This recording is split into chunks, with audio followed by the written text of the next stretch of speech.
सभी व्यूअर्स का वेलकम है वाईडी की एडिटोरियल क्लास में। फटाफट से शुरू करेंगे आज के लेक्चर को अपने सुबह के फर्स्ट एडिटोरियल के साथ। पहला ये ना, सेकंड है एक्सप्लॉइटिंग अ पेंडेमिक, इसका टाइटल है, बड़ा ही अच्छा लिखा हुआ है। आज की क्लास को खास बनाने के लिए मैंने क्या किया है, पुराने कई ग्रामर रूल्स को डिस्कस करूँगा नए रूल्स के साथ में। तो आज जो है ना, मोर ऑफ ए रिवीजन की क्लास है आज की क्लास को अगर आप देखेंगे तो।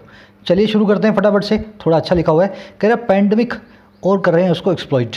पेंडेमिक क्या होती है जी? ऐसी बीमारी जो पैन हो, ऐसी डेमिक जो सब तरफ फैली हो, हर तरफ फैली बीमारी को कहते हैं पेंडेमिक, महामारी। और एक्सप्लॉइट करना क्या होता है? किसी चीज़ का नाजायज़ फ़ायदा उठाना। कल मैंने आपको बताया था, अगर किसी चीज़ का जायज़ फ़ायदा उठाऊँ तो क्या लिखूँगा मैं उसके लिए? TAP, टैपिंग अ पेंडेमिक, है ना, टैप करना, नाजायज़ फ़ायदा नहीं, जायज़ फ़ायदा उठाना। तो अगर कोई चीज़ एक्सप्लॉइट कर रही है, नाजायज़ फ़ायदा उठा रही है जो है महामारी की, अब मालूम चलेगा कौन सी वो चीज़ है इसके टाइटल पैराग्राफ से।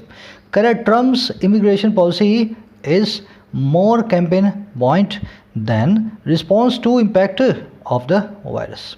कह रहे ट्रम्प साहब की इमिग्रेशन पॉलिसी है ना, ट्रम्प की वो पॉलिसी है जिसमें बाहर से आने वाले इमिग्रेंट्स को वीज़ा दिया जाता है। कह रहे वो वीज़ा पॉलिसी जो है ना, वो ज़्यादा तो है कैंपेन पॉइंट, ज़्यादा तो है वो चुनावी मुद्दा, और क्या है किसके मुकाबले? एक रिस्पॉन्स के मुकाबले जो इम्पैक्ट है इस वायरस का, इस वायरस के सामने जो रिस्पॉन्स रखना है, बजाय उसके वो पॉलिसी जो है जो नई इसने दी है ना, वो है एक चुनावी मुद्दा। समझ गए सेंटेंस को? सेंटेंस का सब्जेक्ट ट्रम्प की पॉलिसी, सेंटेंस की वर्ब लिंकिंग वर्ब है, इज लगी हुई है, अकेले मेन वर्ब बन करके आई है। सब्जेक्ट वर्ब हर रोज़ की तरह ग्रीन और पिंक हैं। जो लोग नए व्यूअर्स हैं उनको मैं बता दूं, ये फर्स्ट स्टेप है आपकी इंग्लिश सीखने की जर्नी का। किसी भी सेंटेंस को आपको सबकॉन्शियसली या कॉन्शियसली सब्जेक्ट और वर्ब को पकड़ना होता है। सबकॉन्शियसली का मतलब क्या है? जैसे मैं पकड़ता हूँ, मुझे पकड़ने की ज़रूरत नहीं है, मेरा दिमाग अपने आप बता देता है मुझे कौन सब्जेक्ट है कौन वर्ब है। अगर आपका नहीं बताता है तो आपको कॉन्शियसली पकड़ने की कोशिश करनी है, जो कि हम इसके थ्रू करते जा रहे हैं, इस एक्सरसाइज के थ्रू। दूसरी चीज़, आ जाओ फटाफट से इसके पीछे के जो ग्रामर रूल्स हैं उनको डिस्कस करते हैं। देखो ये स्ट्रक्चर आप बहुत बार देखोगे, और ये दो तरह की स्ट्रक्चर्स हैं, ध्यान से देखना। इनमें से एक रूल निकलता है बहुत बढ़िया वाला। रूल क्या कहता है? अगर आपको ऐसा लिखना है, पहले दोनों सेंटेंसेस देखो, स्क्रीन को पॉज कर दो और इन दोनों का मतलब निकालो अपने दिमाग में, इन दोनों का मतलब क्या है। चलो, he is more of a poet than a novelist. वो ज़्यादा तो एक पोइट है बजाय एक नॉवलिस्ट के। कहने का मतलब क्या है? एक आदमी है जो नॉवल भी लिखता है और कविताएं भी लिखता है ना, पोइट्री भी करता है। अब मैं बोलूँ यार वो नॉवलिस्ट तो ठीक है ही वो बढ़िया को है, ज़्यादा तो वो जो है पोइट है, एक मेन काम तो उसका जो है पोइट्री लिखना है। वैसे मैं बोलूँ she is more of a hindrance than a help. अब कोई लड़की है जो आपकी हेल्प करने की कोशिश कर रही है, पर आप हो रहे हो परेशान। आप कह रहे हो यार ये परेशान ज़्यादा करती है और हेल्प कम करती है, हेल्प कम है परेशान ज़्यादा है। तो इसके लिए हम ये स्ट्रक्चर यूज़ करते हैं, he is more of a poet than a novelist, she is more of an hindrance than a help. इतना तो आप समझ गए। अब इस स्ट्रक्चर का एक वेरिएशन है जो कि आज इसने एडिटोरियल में लिख करके डाला है। वो वेरिएशन क्या कहता है? आप इस ऑफ ए को निकाल दो, यहाँ से और यहाँ से, समझ गए? यहाँ से और यहाँ से मैंने ऑफ ए को निकाल दिया। अब क्या बन गया? He is more poet than a novelist, she is more hindrance than a help. ठीक है ना, बस इसने वो ये किया। The immigration policy is more campaign point than response to the impact of virus. इस ए को भी निकाल सकते हो आप, नॉवलिस्ट से पहले वाले ए को भी। ठीक है, अगर आप इतना समझ गए ना, अब इस स्ट्रक्चर के अंदर और अंदर जाते हैं, इसमें से अपना एरर निकालने की कोशिश करेंगे। इसी स्ट्रक्चर में से एरर क्या कहती है? अगर तो आपके पास पोएट नॉवलिस्ट आया हुआ है, ये तो होते हैं दोनों के दोनों नाउन। पोएट भी एक नाउन है, नॉवलिस्ट भी एक नाउन है, हिंड्रेंस भी एक नाउन है, हेल्प भी एक नाउन है। इनके आगे मैंने ए आर्टिकल लगा के आपको हिंट भी दी है मैंने कि ये सबके सब चारों हैं नाउन्स। पर अगर मैं ऐसे सेंटेंस बनाना चाहूँ, Raja is wiser than smart, this plan is riskier than helpful, तब मैं इसमें इसी स्ट्रक्चर के अंदर मैं क्या कर रहा हूँ? मैं एडजेटिव्स को कंपेयर कर रहा हूँ। इसका मतलब क्या है? राजा स्मार्ट तो है ही, पर उससे ज़्यादा क्या है? वो समझदार है। राजा जो है तेज़ तर्रार तो है ही, उससे ज़्यादा वो बुद्धिमान है। समझ गए? दोनों चीज़ें हैं वो, पर बुद्धिमानी ज़्यादा उसमें तेज़ तर्रारी की जो है मुकाबले। This plan is riskier than helpful, ये प्लान हेल्पफुल तो है ही, पर इसमें रिस्क बहुत है। जितना ज़्यादा ये हेल्पफुल है उससे ज़्यादा रिस्कियर है। ध्यान अगर आप दोगे ना तो ये स्ट्रक्चर यही है, इसमें मोर नहीं लगाया हुआ, और यहीं से अपना एरर का रूल निकलता है। रूल क्या कहता है? When you compare two qualities of a person a thing, सिर्फ एक आदमी की दो क्वालिटीज़ को आप कंपेयर कर रहे हो। यहाँ पे राजा की हो रही है, यहाँ पे इस प्लान की हो रही है। When you compare two qualities of a person और थिंग विद ईच अदर, दोनों क्वालिटियों को आप एक दूसरे से कंपेयर कर रहे हो। Riskier than helpful, wise than smart. तो यू डोंट मेक यूज़, ये मैंने क्या लिख दिया, यू डोंट यूज़ है ना, use comparative degree with E R, आप कभी भी ऐसी कंपेरेटिव डिग्री को यूज़ नहीं करेंगे। तो इसको कैसे लिखा जाए, अब वाइज की तो वाइजर ही होती है, क्या करें इसको, तो फॉर्मूला ये कहता है चाहे वाइज की वाइजर बनती हो चाहे रिस्क की रिस्कियर बनती हो, आपको तो मोर वाइज और मोर रिस्की लिखना है। तो कैसे बनेगा सेंटेंस, राजा इज वाइजर नहीं, more wise than smart. This plan is riskier नहीं, मोर रिस्की देन हेल्पफुल। समझ गए मेरी बात को। जब जब एक आदमी की नाउन नहीं दो एडजेक्टिव्स को कंपेयर करेंगे, नाउन से तो हमने स्ट्रक्चर को समझा, ये स्ट्रक्चर क्या होती है। अब हम एडजेक्टिव्स को कंपेयर कर रहे हैं, एक आदमी के दो क्वालिटीज़ को कंपेयर कर रहे हैं, तो पहले वाली क्वालिटी हमेशा कंपेरेटिव डिग्री में आती है, पर अगर उसके पीछे ई आर लगता हो, हैंडसम का हैंडसमर होता हो, स्मार्ट का स्मार्टर होता हो, अगली का अगलियर होता हो, तो उसको ई आर नहीं बनाना है, हमें बनाना है मोर वाइज, मोर अगली, मोर हैंडसम, मोर स्मार्ट। समझ गए, छोटा सा फॉर्मूला है। अगर समझ में आ गया हो तो ये देखो दोनों सेंटेंस में आपको करके दिखाता हूँ, चलो आप ही कर देना। सिंपल सेंटेंसेज है। Trump is smarter than outspoken, Trump बड़बोला है, उससे ज़्यादा स्मार्ट है। The actors are handsomer than talented, actors जितने टैलेंटेड हैं उससे ज़्यादा वो सुंदर हैं। टैलेंट कम है, सुंदरता ज़्यादा है। कोशिश करना इन दोनों को, यही फॉर्मूला आपको लगाना है। खुद बनाने की कोशिश करोगे तो ये आपको ना याद रहेगा। ये मैं आपको रिवाइज करवा रहा हूँ, ऑलरेडी ये काम हम कर चुके हैं अपनी ग्रामर सीरीज़ के दौरान। बढ़ते हैं आगे। एक छोटी सी समरी मैं आपको दे दूं। समरी ये है कि ट्रंप ने अपने देश में 60 दिन के लिए वीज़ा पे बैन लगा दिया है। नया वीज़ा किसी को इश्यू नहीं होगा। अपना एडिटोरियल इस बैन को कर रहा है एनालाइज करके क्या कर रहा है, ट्रंप साहब आपने जो बैन लगाया ना, हमें ऐसा लगता है आप तो करो कोरोना वायरस के चलते लगाया है, हमें ऐसा लगता है आपने कोरोना वायरस के चलते नहीं लगाया, आपने लगाया दो लोगों का आपकी जो है ना नाकामयाबियों से ध्यान हटे। दूसरा, जो इलेक्शन फिर से आ रहे हैं उसके अंदर आप पब्लिक की संवेदना को, पब्लिक की सहानुभूति को, सिंपैथी को जीत पाओ, ताकि लोगों को ये लगे कि ट्रंप हमारा आदमी है, इसने इंडियन, चाइनीज़, ऑस्ट्रेलियंस को कह दिया हमारे देश में आप घुसोगे नहीं, हम जो है अपने अमेरिकन को सबसे ज़्यादा प्रायोरिटी देते हैं। तो कह रहा आपने एक जुमला सा खेला है, आप कोरोना की बात करके ऐसा मत बोलो मैंने कोरोना के कारण जो बैन लगाया, आपने बैन लगाया अपने कारण, ताकि लोगों की नज़र में इलेक्शन से पहले आप नंबर जीत सको। ट्रंप को क्रिटिसाइज़ कर रहा है, हैविली पैन कर रहा है। फटाफट शुरू करेंगे, एक समरी को आप डालें 6 to 8 सेंटेंसेस के अंदर कमेंट सेक्शन में। चलिए, कह रहे United states president Donald Trump has announced that he would be using an executive order to suspend for 60 days legal immigration into the country that he has a little more than 6 months to gone through his first term in the office। बहुत simple है, ध्यान से देखना। थोड़ा सा fast process करूंगा, हमने grammar पे ज़्यादा ध्यान देना है, सेंटेंस सारे सिंपल्स हैं। यूनाइटेड स्टेट्स प्रेसिडेंट जो हैं ट्रंप साहब हैं, अनाउंस कर चुके हैं प्रेजेंट परफेक्ट टेंस में। क्या ऐलान किया उन्होंने, ऐलान क्या किया उन्होंने कि दैट वो ये किया है, वो यूज़ करेगा, ही वुड बी यूजिंग, वो इस्तेमाल में लेने वाला है। अच्छा, किसको, एक एग्जीक्यूटिव ऑर्डर को। एग्जीक्यूटिव ऑर्डर क्या होता है, अपने यहाँ पे अध्यादेश बोलते हैं ना जिसको हिंदी में, जो यूएसए के अंदर उसको बोलते हैं एग्जीक्यूटिव ऑर्डर। तो एक इंटरिम ऑर्डर, एग्जीक्यूटिव ऑर्डर को वो यूज़ करेगा। अच्छा, क्यों यूज़ करेगा, टू सस्पेंड कर देने के लिए। अच्छा, किसको, 60 दिन के लिए लीगल इमिग्रेशन को, कानूनी रूप से अमेरिका में वीज़ा लेकर के आने को 60 दिन के लिए। और कहाँ पे, इनटू द कंट्री, हमारे देश के अंदर, अमेरिका के अंदर। अच्छा, कौन सी कंट्री, कह रहे दैट वो country he has a little more than 6 months left to govern, जिसके लिए उसके पास 6 महीने से बस थोड़ा ही ज़्यादा बचा है गवर्न करने के लिए। 6 महीने से थोड़ा ही ज़्यादा बचा है उस पर राज करने के लिए। और कैसे राज करेगा, through his first term in office, अपनी फर्स्ट टर्म के जरिए, अपने पहले कार्यकाल के जरिए अपने ऑफिस में। सेंटेंस समझ गए, अनाउंस किया है कि अब यूज़ करूँगा एक ऐसे ऑर्डर को जो 60 दिन के लिए लीगल इमिग्रेशन को हमारे देश में सस्पेंड कर देगा, वो देश जिसके ऊपर उसका थोड़ा सा ही और टाइम बचा है गवर्न करने का अपनी फर्स्ट टर्म के दौरान। आ जाओ सेंटेंस के पीछे ही ग्रामर पे, ज़्यादा कुछ है नहीं। एक क्वेश्चन था, मैं टेलीग्राम ग्रुप में देख रहा था, किसी लेडी का था, किसी लड़की का था, कि रिलेटिव प्रोनाउन जो है वो कभी तो बन जाता है आपको क्या है, सब्जेक्ट बन जाता है, और कभी कंजंक्शन बन जाता है। रिलेटिव प्रोनाउन ही होता है, वो सब्जेक्ट या कंजंक्शन नहीं बनता। कंजंक्शन और सब्जेक्ट दोनों बनना उसका काम होता है। मैं आपको एक छोटे से एग्जांपल से दिखाता हूँ। ये उन लोगों के लिए जो रिलेटिव प्रोनाउन सीख चुके हैं, विच, दैट और हु क्या होते हैं ना। शायद कुछ लोगों को समझ में नहीं आएगा क्योंकि उन्होंने रिलेटिव प्रोनाउन नहीं सीखे हैं। यहाँ वीडियो में डाल देता हूँ, बहुत पहले कर चुका हूँ उस वीडियो को। देखो हु विच दैट होते हैं, काम करते हैं किसी सेंटेंस में एक नए क्लॉज को ऐड करने का, एडजेक्टिव क्लॉज को। मैं आपको यूज़ करके दिखाता हूँ, थोड़ा आपको याद आ जाए। This is the watch that cost me 1000 rupees. यही वो घड़ी है जो मुझे 100 रुपये में मिली। That cost me 1000 rupees. Cost का कॉस्टेड नहीं होता, इसलिए मैंने कॉस्ट लिखा है, जानबूझ के अंडरलाइन किया है। कॉस्ट का कॉस्टेड नहीं बनता। कुछ वर्ब्स ऐसे होते हैं जिनका आप जो है सेकंड फॉर्म ईडी लगा करके नहीं बनाते हो। तो कह रहा है यही वो घड़ी है जो मुझे कॉस्ट हुई 100 रुपये में। अब इस दैट की जगह विच भी आ सकता था और हु भी आ सकता था, अगर घड़ी की जगह कोई और चीज़ होती तो। समझ गए ना पहली चीज़। तो पहला कॉन्सेप्ट तो ये है, दैट के जगह कब विच कब हु लगता है, ये कॉन्सेप्ट आपको आना चाहिए। उसके बाद के आगे की कहानी मैं आपको बताता हूँ, ये दैट कभी कभी आपको क्यों कंफ्यूज करता है। देखो, this is the watch that I bought for 1000 rupees. यही वो घड़ी है, यही वो घड़ी है, दिस इज़ द वॉच, जो कि मैंने 100,000 रुपये में खरीदी।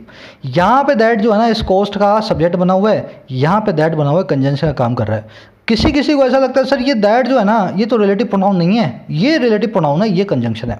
मेरी बात समझना, ये दैट भी रिलेटिव प्रोनाउन ही है, आपको कंफ्यूज नहीं होना है। ये क्या कहना चाह रहा है, this is the watch that, अगर मैं इसको ऐसा लिख दूँ, was bought by me for 1000 rupees. अब बताओ बन गई ना इसकी वर्ब, दैट वॉज बॉट। तो जब जब आपको कन्फ्यूजन आ रही है, ये आपको कंजंक्शन की तरह लग रहा है, तब तक एक्चुअल में उसके बाद में एक पैसिव स्ट्रक्चर थी जिसको उन्होंने एक्टिव में बना रखा है। That I bought for ₹1000। समझ गए ना। तो दैट क्या कर रहा है यहाँ पे, कंजंक्शन का काम कर रहा है, पर है ये रिलेटिव प्रोनाउन ही है ना। रिलेटिव प्रोनाउन कंजंक्शन और प्रोनाउन दोनों को काम करते हैं, इसीलिए इनको रिलेटिव प्रोनाउन बोलते हैं। अब ये सिर्फ दैट के साथ नहीं होता, ये विच के साथ भी होता है। अ डॉग, एक कुत्ता, a dog which is an omnivorous animal is also the most faithful animal. एक कुत्ता जो कि सब कुछ खाता है, सर्वाहारी है। ऑमनीवरस क्या है, प्लांट्स भी खाता है, फ्लैश भी खाता है, मीट भी खाता है और हरी सब्जियां भी खाता है। कह रहा है कुत्ता जो कि दोनों चीज़ें खाता है, वो सबसे मोस्ट फेथफुल जो है एनिमल होता है। इसी सेंटेंस को मैं दूसरे तरीके से लिख सकता हूँ, इसी विच को कंजंक्शन बना करके रिलेटिव प्रोनाउन रखते हुए, a dog which we consider our faithful friend is an omnivorous animal. एक डॉग जिसको हम अपना फेथफुल फ्रेंड समझते हैं, एक कार्निवर्स एनिमल है। अब कोई मुझसे बोले सर ये तो यहाँ पे सब्जेक्ट नहीं है, सब्जेक्ट तो वी है, ये रिलेटिव प्रोनाउन नहीं हो सकता। ये रिलेटिव प्रोनाउन ही है, सारे रूल्स वही लगेंगे विच या दैट वाले। ये आगे वाला क्लॉज जो है ना, पैसिव के अंदर अभी बना दूँ तो आपको समझ में आ जाएगा। Which is considered our best friend by us, है ना। Which is considered our best friend by us. अगर मैं ऐसा लिख दूँ which we consider our best friend को, तो आप जो है इसको बिल्कुल रिलेटिव प्रोनाउन मानोगे। मेरे ख्याल से कन्फ्यूजन निकल गई होगी। रिलेटिव प्रोनाउन दोनों काम करता है, कभी कभी सिर्फ कंजंक्शन बन के आ रहा होता है, उसके बाद में एक पैसिव क्लॉज होता है जिसको एक्टिव में लिखा होता है, कभी कभी वो एक्टिव के अंदर ही सब्जेक्ट बन करके काम कर रहा होता है। बढ़े आगे, चलो। कह रहा है in a tweet he said this was in light of the need to protect the jobs of great American citizens, even though the order is not expected to hold visa processing for many thousands of temporary employees। कह रहा है एक tweet के अंदर, इन a tweet, अच्छा उसके अंदर क्या हुआ, ही सेड, कौन ही कौन है यहाँ पे, ट्रंप की बात कर रहे हैं हम। ट्रंप ने ऐसा कहा। अच्छा क्या कहा, कि ये जो था ना, दिस वॉज, जो हमने ऊपर वाली चीज़ देखी, कह रहा this was in light of, ये था देखते हुए। अच्छा क्या देखते हुए, द नीड, उस ज़रूरत को देखते हुए, प्रोटेक्ट करने की, महफूज करने की, जॉब्स को, नौकरियों को, हमारे महान अमेरिकन सिटीजन्स की। तो ट्वीट में उसने ऐसा बोला, हमारे महान अमेरिकन सिटीजन्स की जॉब को प्रोटेक्ट करने की जो नीड है ना, उसको देखते हुए मैंने ऐसा किया। कह रहा है इवन दो, हालांकि the order is not expected to hold visa processing. ये ऑर्डर जो है ना, वो एक्सपेक्टेड नहीं है, उससे कोई भी आशा नहीं है कि वो होल्ड करेगा, रोक करके रखेगा वीज़ा की प्रोसेसिंग को, वीज़ा की कामगिरी को। और किसके लिए, for many thousand of temporary employees, जो हज़ारों टेम्प्रेरी एम्प्लॉयज़ हैं आज अमेरिका में काम कर रहे हैं। आप वीज़ा को अपने रिन्यू भी तो करवाते हो ना। तो कह रहा है इस ऑर्डर से उनके रिन्यूअल में कोई प्रॉब्लम है, प्रोसेसिंग के अंदर कोई प्रॉब्लम नहीं आने वाली है।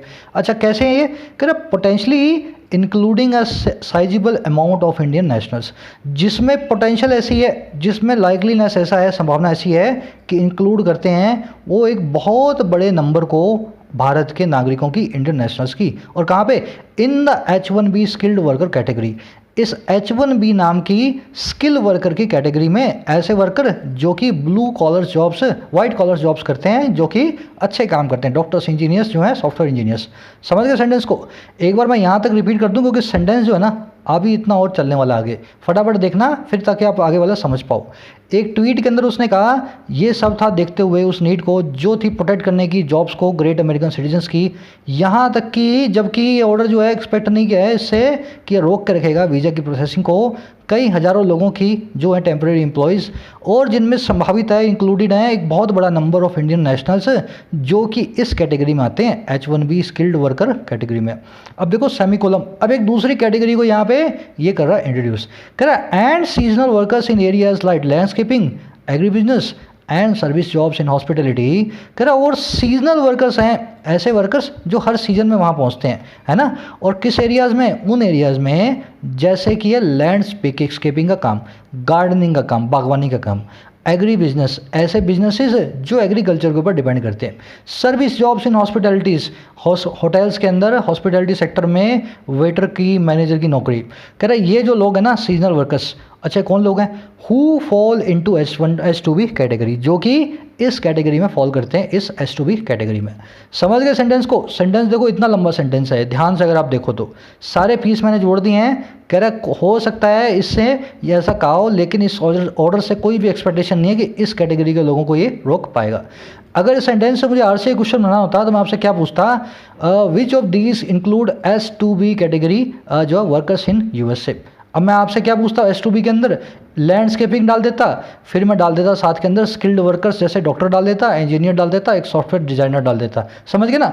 आपको यहाँ पे साफ हो जाना चाहिए RC पढ़ते हुए, अगर क्वेश्चंस के अंदर H1B और H2B पूछा है तो H2B क्या है और H1B क्या है, इसी को कहते हैं कॉम्प्रीहेंशन। चलो आगे बढ़ते हैं। लैंडस्केपिंग को नोट कर लें, गार्डनिंग को बोलते हैं बागवानी को। कह रहे the executive order which he expected to sign this week. कह रहे जो एग्जीक्यूटिव ऑर्डर है ना जिसको वो एक्सपेक्टेड है साइन करना इस जो है हफ्ते, जिसको इस हफ्ते जो है वो साइन करने वाला है। कह रहा will also likely carve out, वो एग्जीक्यूटिव ऑर्डर उसकी वर्ब आ गई। ये एग्जीक्यूटिव ऑर्डर जो है ना बहुत संभावित है, लाइकली है कि तराशेगा, कार्व आउट करेगा ये। अच्छा क्या तराशेगा?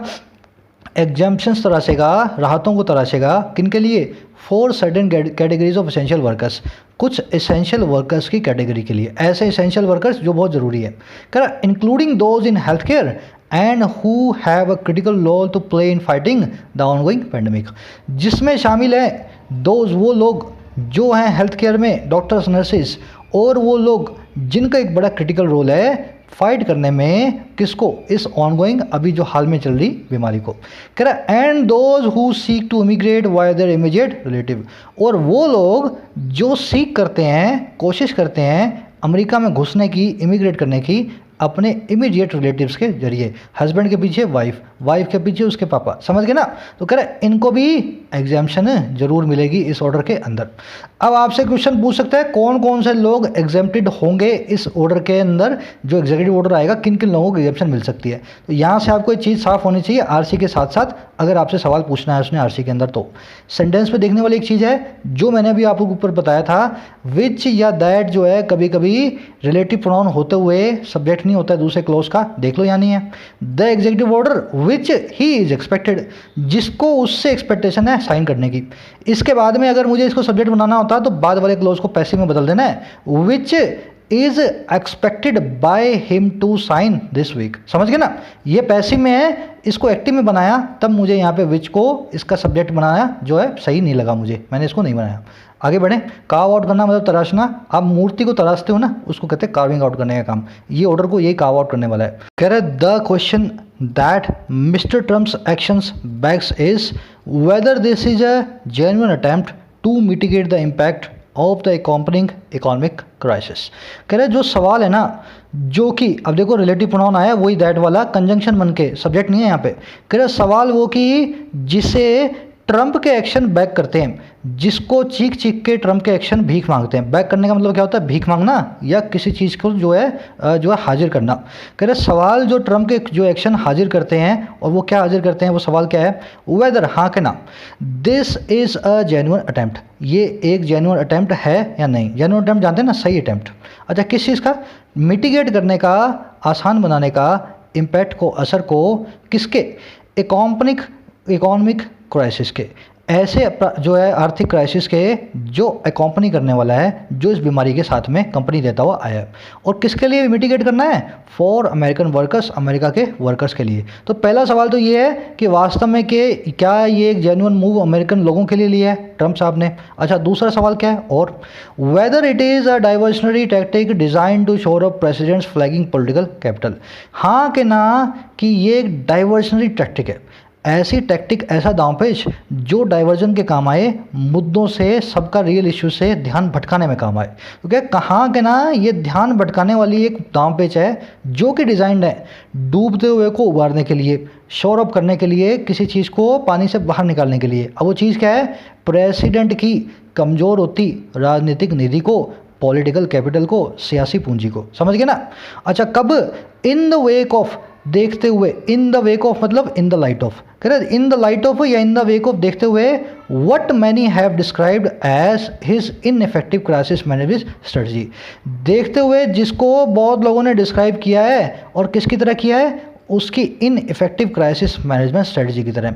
ऐसी स्ट्रेटजी क्राइसिस को मैनेज करने की जो बड़ी इनइफेक्टिव रही है, बिल्कुल भी असरदार नहीं रही है। सेंटेंस कॉम्प्लिकेटेड है, मानता हूँ, पर ये कॉम्प्लिकेटेड नहीं है अगर आपकी अप्रोच सही है। मैं आपके सामने लाइव बता रहा हूँ किस अप्रोच से इसको पढ़ना चाहिए। एक बार रिपीट कर लेते हैं, फिर इसके पीछे आएंगे कोई ग्रामर के रूल्स हैं तो। कह रहे क्वेश्चन जो जिसको ट्रम्प के साथ एक्शन जो हैं बैक कर रहे हैं, चीख चीख करके मांग रहे हैं या हाजिर कर रहे हैं, वो सवाल है पहला तो ये वाला। अब ये वाला सवाल क्या है? वास्तव में क्या ये एक सही अटेम्प्ट है इम्पैक्ट को कम करने का उस इकोनॉमिक क्राइसिस के जो साथ में आ रहा है, कंपनी कर रहा है अमेरिकन वर्कर्स के लिए? पहला सवाल तो ये। अच्छा, दूसरा सवाल क्या? वास्तव में क्या ये एक डाइवर्सनरी टैक्टिक है, ध्यान मुद्दों से ध्यान भटकाने वाली एक जो है दांवपेच है, जो कि डिजाइंड है उबारने के लिए प्रेसिडेंट ट्रंप की डूबती हुई राजनीतिक निधि को, पॉलिटिकल कैपिटल को, सियासी पूंजी को, देखते हुए उस चीज़ को जिसको बहुत लोगों ने डिस्क्राइब किया है, और कैसे डिस्क्राइब किया है? इस इनइफेक्टिव क्राइसिस मैनेजमेंट स्ट्रेटजी की तरह। ऐसी क्राइसिस को मैनेजमेंट करने की स्ट्रेटजी जो बिल्कुल भी असरदार नहीं रही है। समझ गए ना? तो दो सवाल निकल करके आ रहे हैं, वास्तव में अमेरिकन की भलाई के लिए किया है या नहीं किया, या अपनी भलाई के लिए किया है ट्रम्प साहब ने। आ जाओ सेंटेंस के पीछे की। ये दैट भी वही काम कर रहा है यहाँ पे जो मैंने अभी ऊपर आपको बताया था। सब्जेक्ट नहीं है यहाँ पे, ये सिर्फ कंजंक्शन है, पर है ये रिलेटिव प्रोनाउन। रूल सारे रिलेटिव प्रोनाउन के लगेंगे इसके, क्योंकि दैट के बाद में जो क्लोज है वो एक्चुअल में होना चाहिए था पैसिव के अंदर, एक्टिव में मुझे बनाना, मैंने बना दिया उसको, है ना। अच्छा, आगे आ जाओ। डाइवर्जनरी टैक्टिक, ऐसे दांवपेच जो मेन मुद्दे से आपका ध्यान भटकाएं। कल खबरी पे आपने मुझे सुना था इडियम और फ्रेजेस की सीरीज में रेड हैरिंग, है ना, कहानी बताई थी इस इडियम के पीछे की मैंने आपको पूरी, हैरिंग नाम की मछली के ऊपर बनी है। रेड हैरिंग भी क्या होती है? जो चीज़ मुद्दों से आपका ध्यान भटकाए। दोनों तरफ जो लोग फॉलो कर रहे हैं वो जानते हैं, मैं इसी तरह से चीज़ों को अमल गेमेट करने की कोशिश करता हूँ। जो आपने सीखा है उसको बार बार मैं इंप्लीमेंट करने की कोशिश करूँगा, आपके दिमाग में बैठे। डिज़ाइंड अचानक से आई V3 है, टैक्टिक के बारे में कुछ बता रही है। कौन सी टैक्टिक? जो डिज़ाइंड है। शोर, अब मैं आपको कई बार बता चुका हूँ, शोर का मतलब किनारा, अप मतलब ऊपर लाना। कोई डूबती हुई चीज़ को किनारे तक ऊपर लेकर के आओ, आप क्या कर रहे हो? डूबती हुई चीज़ को बाहर निकाल रहे हो, डूबने से बचा रहे हो। तो ये टैक्टिक ऐसी थी जो डूबने से बचाने वाली थी, प्रेसिडेंट की कमज़ोर होती। फ्लैगिंग मतलब जैसे झंडा लटक जाता ना बिना हवा के, उसको कहते हैं फ्लैग होना। बिल्कुल वीक हो जाना, लटक जाना, लिस्टलेस हो जाना, वेन हो जाना, फेड हो जाना, फ्लैगिंग उसी को बोलते हैं। इसकी पॉलिटिकल कैपिटल फ्लैगिंग है। इन द वेक ऑफ मैंने आपको बता दिया, ऊपर देखा था इन the light of, in the wake of, दोनों का मतलब एक ही है। इसको ऐसा भी लिख सकते हो, in the after math of, है ना, ऐसा भी लिखा होता है कई जगह पे। बढ़ते हैं आगे। बहुत सारी चीज़ें ऐसी हैं जो मैं आपको ऑलरेडी बता चुका हूँ, सिर्फ रिवाइज करवा रहा हूँ। कह रहा है फॉर एग्जाम्पल के लिए, what impact does the White House expect this policy to have on job market. एक छोटी सी चीज़ यहाँ पे मिस हो गई है, ये रूल मैंने यहाँ लिखा था, फटाफट नोट कर लें। कुछ ऐसी वर्ब्स हैं जो अपने बाद हमेशा एज लेती हैं, और कुछ ऐसी वर्ब्स हैं जो अपने बाद हमेशा एज, कभी भी एज नहीं लेती हैं। ये मैं आपको गोल्डन ग्रामर सीरीज़ में करवा चुका हूँ, है ना। बहुत लोगों को जो है अपने यूजर्स हैं उनको तो पता है, जो अपने मेंबर्स हैं। देखो वर्ब्स कौन सी है, फटाफट देख लें। Call, elect, register, appoint, make, choose, think, name, consider. अब याद कैसे करना है? कोई तरीका नहीं है याद करने का। बार बार सेंटेंसेस देखो, इनमें बार बार देखो एज लगा या नहीं लगा। क्वेश्चन देखोगे एरर के, मॉक टेस्ट करोगे, मालूम चलेगा कि अपॉइंट के बाद एज लगा रखा है किसी ने, थिंक के बाद एज लगा रखा है, तब आपको पता लगेगा ये जो है ना नहीं बन सकती कभी भी एज के साथ में। दूसरा तरीका है, इनको नोट्स बना कर कहीं रख लो, हर 10वें दिन रिवाइज करो, ये वर्ब्स देखते ही आपको समझ में आ जाएगा। और कुछ ऐसी वर्ब्स हैं जिनके बाद में एज लगाना ही होता है। Regard, treat, describe, define, view and know. अब ध्यान देना, इनके बाद नहीं लगाना, इनके बाद लगाना है। जैसे they named her as Eva, उन्होंने उसको नेम कर दिया, और कैसे नेम किया? इवा के नाम से। अच्छा, नेम के बाद क्या एज लगेगा? आप लोग लगाते हैं ज़्यादातर लोग named as, he was named as, that was named as, पर नेम के बाद में मेरे भाई एज नहीं लगता। तो नेम के बाद में एज आया हुआ तो आपका क्वेश्चन है गलत। यही सेंटेंस इंप्रूवमेंट में आपको करना था। कोशिश करें इस तरह से तीनों क्वेश्चंस को सॉल्व करने की। देखना किसी में नो एरर है तो बताना, और एरर है तो उस एरर को निकाल करके मुझे बताना, है ना। एज लगा है तो एज लगाओ, नहीं लगा तो निकालो। कोशिश करो इन तीनों के अंदर, धीरे धीरे आपको जो है रूल दिमाग में बैठेगा। अब देखो अगले सेंटेंस की तरफ बढ़ते हैं। एग्जाम्पल के तौर पर, what impact does the White House expect, कौन सा इम्पैक्ट वाइट हाउस एक्सपेक्ट करता है और कैसे? This policy to have on job market, किससे एक्सपेक्ट करता है? इस पॉलिसी से हैव रखने को जो है जॉब्स की मार्केट पे, नौकरियों के बाजार पे। कह रहा है गिवन, जो दिया गया देखते हुए, गिवन और क्या दिया हुआ है? That migrant and non-immigrant travel into the US has anyway fallen considerably over the past month। यहाँ स्टॉप कर दो।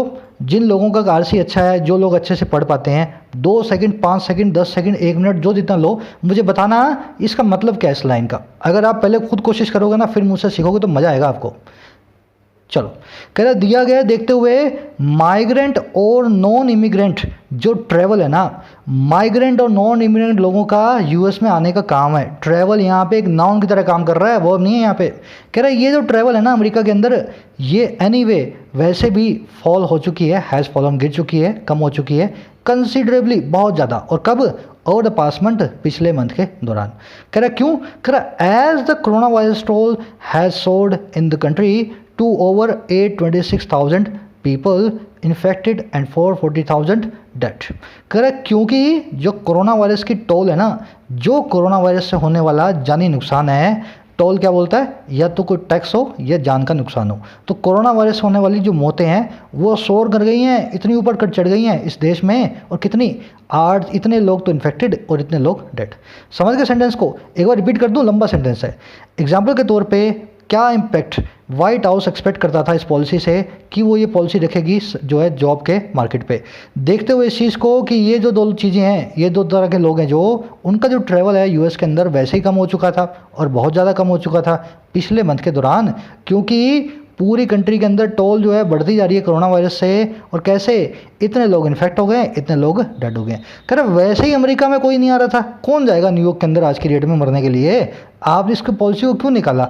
आप तो वहाँ के लोगों की सिंपैथी को जीतना चाह रहे हो कि ग्रेट अमेरिकन लोगों की नौकरियों को बचाने के लिए मैं इंडियन चाइनीज़ को अपने देश में नहीं आने दूंगा। सेंटेंस समझ गए? कहना चाह रहा था ये मैंने आपको इसलिए बोला, बहुत लोग देखते ही बोलते migrant and non immigrant travel.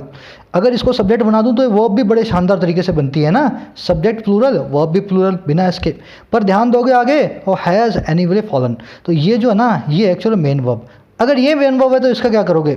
इसको मेन वर्ब बनाए आप रख ही नहीं सकते। ये तो देखते ही मालूम पड़ रहा है हैज़ प्लस वर्ब की थर्ड फॉर्म लगी हुई है, बीच में एडवर्ब है, तो ये ट्रैवल जो है मेन वर्ब नहीं है। अब या तो एडजेक्टिव है या नाउन है। तो मैंने देखा ट्रैवल एक नाउन भी होता है, इसलिए इस एडजेक्टिव के साथ ये नाउन बन के काम आ रहा था। थोड़ा सा आपको ट्रिक्स लगानी पड़ेंगी, ऐसी ट्रिक्स लगा के आपको पता लगेगा, नहीं तो आप में से 90% लोग हैं ना, यहाँ पे गच्चा खा जाओगे इस लाइन में क्या लिखा हुआ है। बढ़ते हैं आगे। कह रहा है second, why target emigrants who are anyway vastly outnumbered each year by job seekers entering through the temporary visa route। कह रहा है दूसरी चीज़, क्यों टारगेट करना है इमिग्रेंट्स को? क्यों बाहर से आने वाले लोगों को टारगेट करना है जो वीज़ा लेके आते हैं? कह रहे जो लोग वैसे ही, एनीवे मतलब वैसे ही, वास्टली आउटनंबर्ड है, टोटली कम है नंबर्स के अंदर। और हर साल, और किससे? जॉब सीकर से, जॉब लेने वालों से। और कौन से जॉब सीकर्स? एंटर करते हैं जो थ्रू, यहाँ पे 2 लिखा हुआ है, थ्रू कैसे एंटर करते हैं? टेम्परेरी वीज़ा रूट से। और कब? कह रहा when approximately 22 million Americans who have filed for employment in recent week has done so less due to immigration। और तब जब 2.25 करोड़ 2.2 मिलियन अमेरिकन ने, जिन्होंने फाइल किया है अनएम्प्लॉयमेंट बेनिफिट्स के लिए, बेरोजगारी भत्ते के लिए, पिछले कई वीक्स के दौरान, उन्होंने ऐसा किया है बहुत कम ड्यू टू कारण से एमिग्रेशन के, बाहर से आने वाले लोगों के। कह रहा एंड मोर, और ज़्यादा ड्यू टू कारण से, किसके कारण? The cessation of business activity, business के व्यापार के सेसेशन के कारण कम हो जाने के कारण, खत्म हो जाने के कारण। और क्यों? In the face of the pandemic, इस पैंडमिक के मद्देनजर रखते हुए, इसको देखते हुए। सेंटेंस समझा दूं एक बार मैं। कहना ये चाह रहा है कि अरे इनको क्यों आउट नंबर करते हो आप इमिग्रेंट्स को, इनको क्यों जो आप टारगेट करते हो, ये तो वैसे ही बहुत कम है, इसके मुकाबले तो वो लोग ज़्यादा हैं जो यूएस के अंदर टेम्परेरी वीज़ा लेकर के आते हैं 6 महीने का और नौकरी करने आते हैं। इमिग्रेंट्स कौन होते हैं? जो आते हैं H1B H2B वीज़ा लेकर के लंबे टाइम के लिए इंडिया में जो है किसी कंट्री के अंदर रहते हैं, यूएस के अंदर जा करके।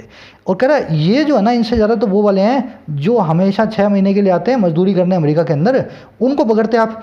क्योंकि ज़्यादातर लोग अमेरिकन जो हैं जिन्होंने बेरोज़गारी भत्ते के लिए अभी डाला है, फाइल किया है, वो उनके उसके पीछे कम रीज़न है इमिग्रेशन का और ज़्यादा बड़ा रीज़न है वहाँ के धंधे व्यापार बंद होने का। और इस पैंडमिक के मद्देनजर देखते हुए इसके फेस ऑफ में, समझ गए ना, बेरोज़गारी बढ़ रही है वहाँ पे, इसलिए उन्होंने बेरोज़गारी भत्ते के लिए डाला है, ना कि इसलिए कि इंडियन चाइनीज आकर के उनकी नौकरियाँ खा गए। सेंटेंस में देखने वाली चीज़ है, ये थ्रू है, 2 लिखा हुआ है, एक टाइपिंग एरर है, चलो माफ़ कर देते हैं इसको, आगे बढ़ें। आउट नंबर आप जानते हैं, चलो मैं बता देता हूँ किसी को अगर थोड़ी सी भी तकलीफ हो। आउट का मतलब होता है ज़्यादा। किसी भी सेंटेंस के आगे जब आउट लगे, किसी भी सेंटेंस नहीं, वर्ड के आगे रूट है, इसका मतलब क्या होता है? ज़्यादा। आउट नंबर का मतलब क्या है? नंबर में किसी को पीछे छोड़ना। जैसे मैं यूँ बताऊँ, the stars in the sky can out number your counting. Stars जो हैं वो आउट नंबर कर सकते हैं, या यूँ बोलो stars in the sky can out number all the vehicles combined in the world. जो आकाश में तारे हैं वो नंबर में पीछे छोड़ देते हैं दुनिया के सारे व्हीकल्स को, अगर आप कंबाइन कर दो नंबर्स के अंदर, समझ गए ना? आउट नंबर कर रहे हैं, उनसे आगे हैं नंबर्स के अंदर। Out smart, he can out smart anybody. वो स्मार्टनेस में किसी को भी पीछे छोड़ सकता है। अगर वो स्मार्टनेस दिखाने पे आए ना तो वो आउट स्मार्ट कर देगा, सबसे स्मार्ट वही निकलेगा।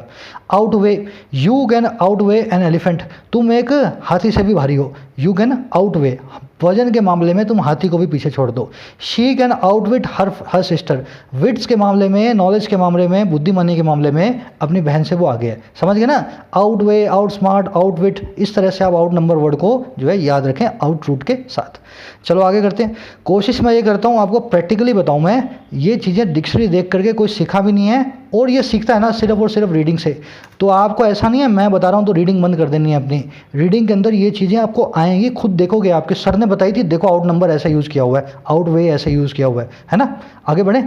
कह रहा one possibility is that the executive order is only the first of several policy salvos. एक पॉसिबिलिटी ये भी है कि ये जो एग्जीक्यूटिव ऑर्डर है, जो अध्यादेश है, ये महज पहला है बहुत सारे उस पॉलिसी के सैल्वोस में से, उस पॉलिसी की एक के बाद एक के आने वाले धमाकों में से। और कौन से धमाके हैं? That the Trump administration will introduce, जिनको ट्रम्प का प्रशासन इंट्रोड्यूस करेगा, लेकर के आएगा। अच्छा, क्यों इंट्रोड्यूस करेगा? To bolster the collapsing US labour market, bolster करने के लिए, सहारा देने के लिए यूएस की मजदूरों की मार्केट को जो कोलैप्स हो रही है, गिरती जा रही है।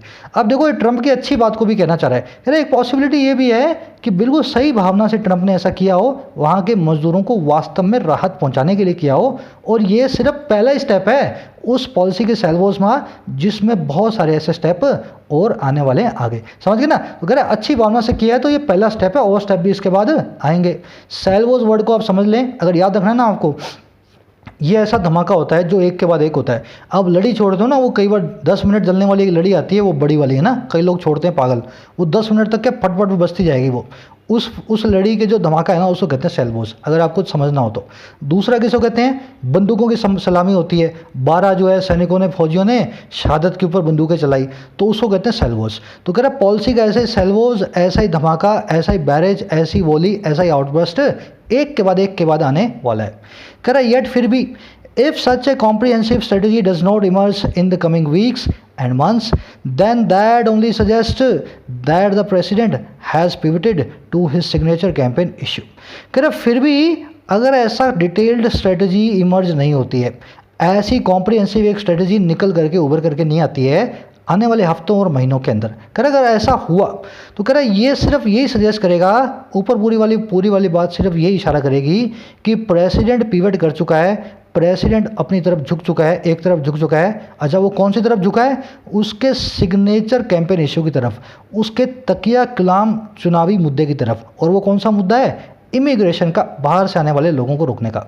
अब देखो बीच में हाइफन लगा कर है, like he did effectively during 16 election, जैसा कि उसने किया था बड़े असरदार तरीके से 2016 के इलेक्शन में भी। कह रहा जो तब किया था लगता है इस बार भी वो उस तरफ, उस तकिया कलाम की तरफ झुक गया है। अच्छा क्यों झुका है अब ये बता रहा है इस हाइफन के बाद। To animate his core constituent base of blue collar workers, animate करने के लिए, जिंदा दिल करने के लिए, जान फूंकने के लिए उसके बेसिक कोर कॉन्स्टिट्यूएंट बेस को, चुनावी क्षेत्र को। और वो कॉन्स्टिट्यूएंट बेस कौन सा है, वोट, उसका वोट बैंक कौन सा है, ब्लू कॉलर वर्कर्स का, मैनुअल वर्कर्स का, कारीगरों का, है ना। और कहाँ पे, across the red states of country, country की रेड स्टेट्स के अक्रॉस, कंट्री की उन स्टेट्स को जिनको रेड स्टेट बोला जाता है उस सब के अंदर। सेंटेंस एक बार रिपीट कर देता हूँ, फिर इसके अंदर कुछ अच्छे मुद्दे हैं वो मैं आपको बताऊंगा। रेड स्टेट्स क्या हैं, ब्लू कॉलर वर्कर्स क्या हैं, आप समझोगे अच्छे तरीके से। फिर भी अगर ऐसा कॉम्प्रिहेंसिव प्राज नहीं आता है आने वाले वीक में या महीनों में, सिर्फ यही सजेस्ट करेगा कि प्रेसिडेंट पिवट कर चुका है, झुक चुका है अपने उस तकिया कलाम इश्यू की तरफ जो इमिग्रेशन का है, जैसा कि वो कर चुका है 2016 के इलेक्शन के दौरान भी, और करता है एनिमेट करने के लिए अपने वोट बैंक को, कोर कॉन्स्टिट्यूएंट को, वोट बैंक बेस को, जो कि है कारीगरों का, ब्लू कॉलर वर्कर्स का। और कौन कहाँ पे, सारी की सारी रेड स्टेट्स में, कंट्री के अंदर। पहली चीज़, सेंटेंस तो आप समझ गए, ब्लू कॉलर वर्कर समझें। ब्लू कॉलर है जो मजदूरी करते हैं, रोज़ कमाते हैं, रोज़ खाते हैं, मेहनत का खाते हैं, उनको ब्लू कॉलर की जो है वर्दी पहनाई जाती थी जो है फैक्ट्रीज के अंदर।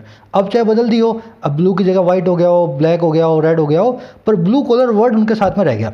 तो ब्लू कॉलर वर्कर कौन है, जो कोई ज़्यादा पढ़ा लिखा नहीं है, पेंटर है, कारीगर है, कोई बढ़ई है, कारपेंटर है, प्लम्बर है, समझ गए ना, मैनुअल मजदूरी करने वाला आदमी कहलाता है ब्लू कॉलर वर्कर। ट्रंप को ज़्यादातर वहाँ के अनपढ़ लोग ही सपोर्ट करते हैं, ब्लू कॉलर वर्कर सपोर्ट करते हैं, जिनको पढ़े लिखों से दुश्मनी है, और इंडियन चाइनीज से तो बहुत ज़्यादा दुश्मनी है ना। अच्छा दूसरा क्या, रेड स्टेट्स कौन सी हैं, अमेरिका 2 टाइप की स्टेट्स में बसा हुआ है, शायद 50 स्टेट्स है ना वहाँ पे, तो कुछ 25 ऐसी हैं जो ट्रंप की पार्टी रिपब्लिकन को सपोर्ट करती हैं, और कुछ 25 ऐसी हैं जो ट्रंप की प्रतिद्वंदी पार्टी, जो कॉम्पिटिटिव पार्टी है ना, डेमोक्रेट्स, उनको सपोर्ट करती हैं। तो अब इसमें विडंबना ये है, डिलेमा ये है, ब्लू कॉलर वर्कर्स हैं रेड स्टेट्स के अंदर, और जो है वाइट कॉलर वर्कर्स हैं ब्लू स्टेट्स के अंदर। वाइट कॉलर वर्कर्स कौन से हैं, डॉक्टर, इंजीनियर, जो अच्छे अच्छे जो पढ़े लिखे स्किल्ड जो प्रोफेशनल्स हैं, H1B वीज़ा पे जाते हैं। इन कॉन्सेप्ट्स को आपको समझना होगा, एक बार समझोगे तो बड़ा इजी हो जाएगा आपको चीज़ों को समझना। ये कॉलर वर्कर हमेशा गूगल पे टाइप मत करते रहना। चलो आगे बढ़ते हैं। एक छोटी सी आपसे गुजारिश भी है, डिक्शनरी अच्छी सी लो यार। ये गूगल में क्या सर्च करते हो कि मैंने डिक्शनरी देखी सर गूगल की, गूगल में तो आ नहीं रहा। गूगल को डिक्शनरी है क्या, डिक्शनरी लो, कॉलिंस की, ऑक्सफोर्ड एडवांस लर्नर डिक्शनरी की। मुझे ग्रुप में याद करवाना, टेलीग्राम ग्रुप में मैं लिंक डाल दूंगा, उनको डाउनलोड करो। और एक ये हिंदी खोज डिक्शनरी क्या होती है यार, कचरा है, फ़ोन में से निकाल के बाहर फेंको इसको। ज़िंदगी भर याद रखना, ये जब तक गूगल ट्रांसलेटर, हिंदी खोज डिक्शनरी, लूसेंट की इंग्लिश टू हिंदी की ग्रामर की बुक पढ़ोगे ना, ऐसे ही जूझते रहोगे इंग्लिश में, नौकरी नहीं मिलेगी आपको, है ना। लिख करके दे रहा हूँ, जहाँ लिखवाना लिखवा लेना। हिंदी खोज डिक्शनरी, गूगल की ट्रांसलेशन, और आप जो ये लूसेंट की हिंदी किताब पढ़ते हो ना, इससे कोई नौकरी नहीं पाया। अगर आपको इंग्लिश तरीके सीखनी है, English to English dictionary use करो, English to English grammar books use करो, इंग्लिश टू इंग्लिश ही जो है आप ट्रांसलेशन देखो। समझ गए मेरी बात को, ऐसा काम बंद कर देना आज से ही। हिंदी विंदी खोज किसी के फ़ोन में नहीं दिखेगी मेरे को तो क्या दिखेगी आपको पता है, होनी नहीं चाहिए किसी के फ़ोन में। बढ़ते हैं आगे। कह रहा if the latter theory about mister Trump's motivation for announcing an immigration ban is true. कह रहा अगर बाद वाली जो थ्योरी है जिसमें हमें पता लगा कि वो सिर्फ और सिर्फ चुनावी जुमले हैं, सिर्फ अपने वोट बैंक का काम कर रहा है, कह रहे ये जो लेटर वाली थ्योरी है ना ट्रंप के मोटिवेशन की अनाउंस करने के इमिग्रेशन के बैन को, वो सच है। कह रहा अगर वो सच है तो कह रहा देन फिर not only should Americans expect, ना केवल अमेरिकन्स को एक्सपेक्ट करना चाहिए, इस चीज़ की आशा करनी चाहिए, दैट वो ये कि his administration's bumbling early response to the crisis, उसके प्रशासन का लड़खड़ाता हुआ अर्ली रिस्पॉन्स जो था ना, फटाफट से जो रिस्पॉन्स दिया लड़खड़ाते हुए इस क्राइसिस के लिए, इस बीमारी के लिए। और दूसरी क्या चीज़, उसके प्रशासन का रेकलेस अटेम्प्ट, उसके प्रशासन का केयरफुल जो है कोशिश to open the economic prematurely, economy को फटाफट से प्रीमेच्योरली खोलने का, will impose a deadly human cost. ये जो है ना एक्सपेक्ट करना चाहिए उनको कि ये जो अर्ली रिस्पॉन्स है ना, ये इम्पोज करेगा एक डेडली ह्यूमन कॉस्ट को। ह्यूमन कॉस्ट का मतलब क्या है, जान माल का जो है, जान का नुकसान। और किस पे, पॉपुलेशन के ऊपर, वहाँ की जो है पूरी की पूरी आबादी के ऊपर।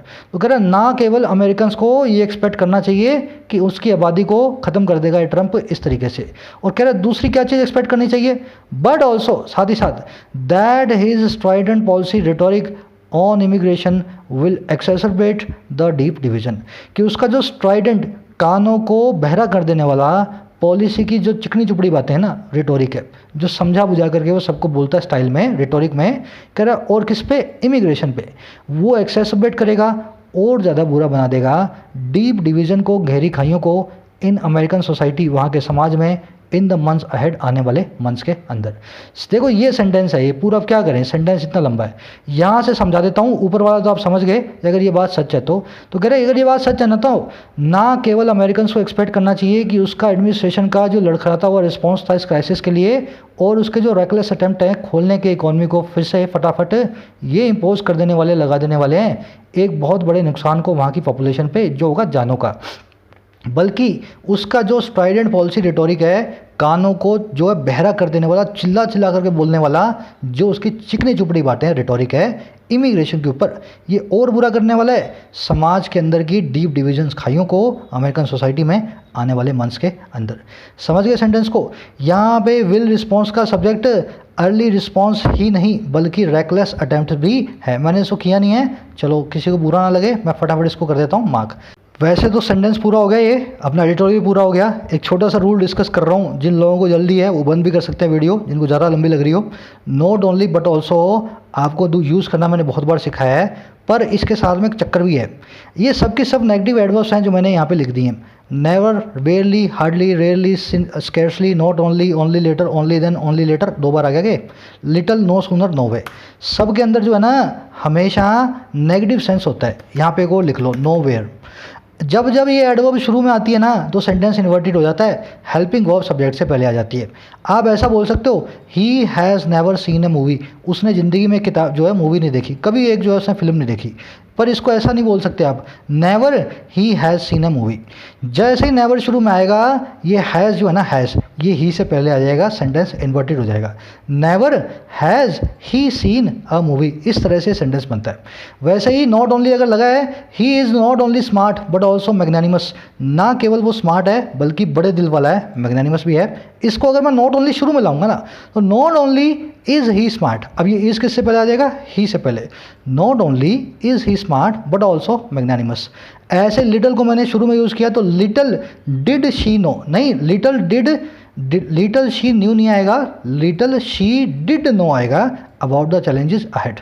क्योंकि डिड को मैं ले आया पहले, लिटल के पहले लगने के कारण डिड को मुझे इन्वर्ट करना पड़ा सेंटेंस में पहले ला करके, इस तरह से। ये मैं गोल्डन ग्रामर सीरीज़ के अंदर मेंबर्स को करवा चुका हूँ। जो लोग मेंबर्स हैं अभी तक जिन्होंने ऐसी स्पेशल वीडियोज़ नहीं देखी हैं, यहाँ मैं डाल देता हूँ। ये फटाफट ही है ना, मैं सारे कॉन्सेप्ट्स गोल्डन ग्रामर सीरीज़ में मेंबर्स को करवाता हूँ और ड्यूरिंग द एडिटोरियल्स आपको रिवाइज भी करवा रहा हूँ। अच्छा लगा हो तो ज़रूर से मुझे बताएं कमेंट सेक्शन में। जो सवाल मैंने आपसे पूछे उनके जवाब और समरी को ज़रूर से डालें। लाइक्स देने में कंजूसी ना बरतें, स्टिंजीनेस ना दिखाएं अपनी। फटाफट से कल मुलाकात लूँगा फिर से कल की वीडियो में, तब तक के लिए साइनिंग आउट।